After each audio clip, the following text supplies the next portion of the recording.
एक बूढ़ी माँ अपने कमरे में सो रही थी। तभी उसे बेटे और बहू के कमरे से उनकी बातें सुनाई दी।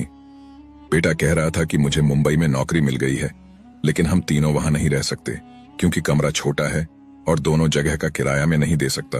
तो क्यों ना हम माँ को वृद्धाश्रम छोड़ दें। ये सुनकर बुजुर्ग माँ की आंखों से आंसू आ गए और वह सोचने लगी कि अभी 1 साल भी नहीं हुआ बेटे की शादी को और बहू ने उस पर अपना रंग चढ़ा दिया। तभी दूसरी ओर पति की बात सुनकर पत्नी बोली, नहीं, मैं और सासू माँ यहीं रहेंगे। मैं पढ़ी लिखी हूं, मैं बच्चों को ट्यूशन पढ़ाकर इतना तो कमा लूंगी कि अपना और माँ का गुजारा कर सकूं। और आपने तो बताया था कि माँ ने आपको लोगों के घरों में काम करके पढ़ाया था। सोचो, अगर माँ भी आपको किसी अनाथ आश्रम में छोड़कर अपना जीवन शुरू करती तो क्या आज आप यहाँ होते। आप मुंबई में जब सेटल हो जाना तो वहां पर एक बड़ा कमरा ले लेना, तब हमें भी बुला लेना। वैसे भी माँ वृक्ष सामान होती है, वो सिर्फ छाया ही नहीं फल भी देती है।